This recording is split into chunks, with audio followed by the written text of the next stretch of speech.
Yo, yo, yo. Today we're reacting to Svelte. We just hit a reaction video to React, which is imploding as we speak. I'm gonna leave a little ad card right there on the top right. But this is the untold story of Svelte.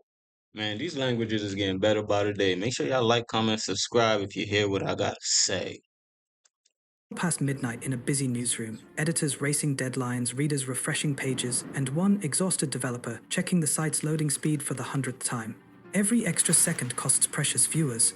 We're shipping too much code, the developer mutters, frustration echoing through flickering screens. In that tense moment, a radical idea sparks. What if we remove the framework overhead altogether? That question gave birth to Svelte, a front-end revolution that compiles your code at build time, slicing through the usual baggage of JavaScript heavyweights. The result? Lightning-fast performance and a codebase so concise it feels like cheating. It defies the status quo set by React, Vue, and Angular, discarding virtual DOMs and bloated runtimes in favor of pure efficiency. So Svelte is purely efficient based. Like if I need a website ran and I need to just access it at the click of a snap of a finger and stuff, Svelte would be the language to go to, not React or any of these other languages. But how did one late-night epiphany morph into a framework that developers call magical? Let's look at the backstory, one rooted in a relentless quest for speed, simplicity, and a better web experience. Our story begins with Rich Harris, a graphics journalist at The Guardian in 2016. He had already built a UI library called Ractive in 2013, but he grew uneasy with the rising tide of JavaScript. As the web became heavier and slower for users, especially on mobile, Harris was determined to do better. One night in Brooklyn, at a JavaScript meetup called Brooklyn JS, a conversation about using compilers to streamline web development sparked his imagination. Over Thanksgiving weekend, with what he called all the naivety of youth, Harris hacked together a prototype for a framework that would eventually become Svelte, a name chosen to evoke slimness and elegance. When he tested a simple to-do MVC app, the difference was shocking. A Svelte version measured roughly 3.6 KB, compared to about 45 KB in React and React DOM. Harris shared these findings in a blog post Oh no, titled that's pretty Frameworks good. Without the Framework, arguing that by compiling away the overhead, apps could ship less code and deliver faster performance. Svelte 1 emerged in late 2016.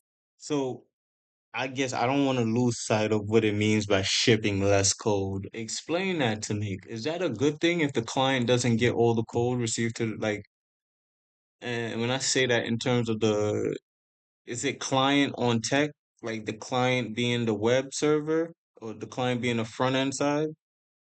Is that what the client is that doesn't receive the code base? And is that a good thing when you're doing like programming jobs for things? Would the client normally want the code to hit the code base, or it's like I don't give a fuck, figure it out, just have my website running at the speed I want? Let me know in the comments.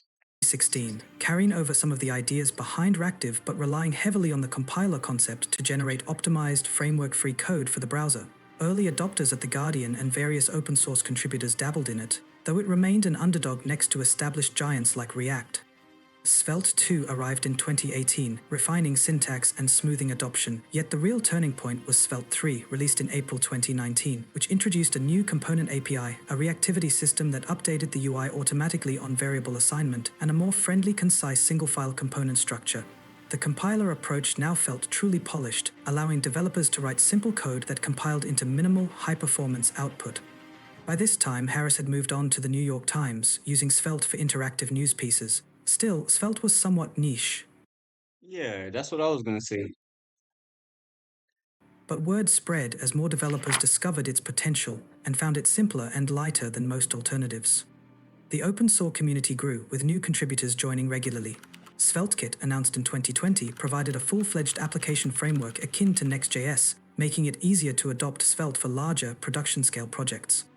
In 2022, Harris joined Vercel full-time to work on Svelte, signaling Oh yeah, that's why Vercel is so good.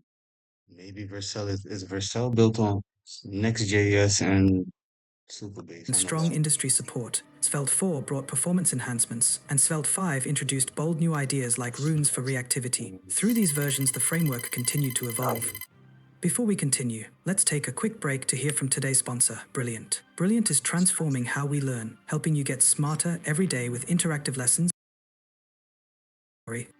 A defining trait of Svelte is that it shifts work to build time. Instead of shipping a large library to the browser, Svelte compiles components into plain JavaScript. No virtual DOM, no extra runtime overhead. This saves bandwidth and improves page load times, especially important for That mobile does make users. sense. Another hallmark is Svelte's intuitive reactivity model. Rather than calling set state or using event emitters, developers simply assign to a variable. Svelte's compiler recognizes that assignment and triggers a UI update. The $label allows defining reactive declarations that run whenever dependencies change.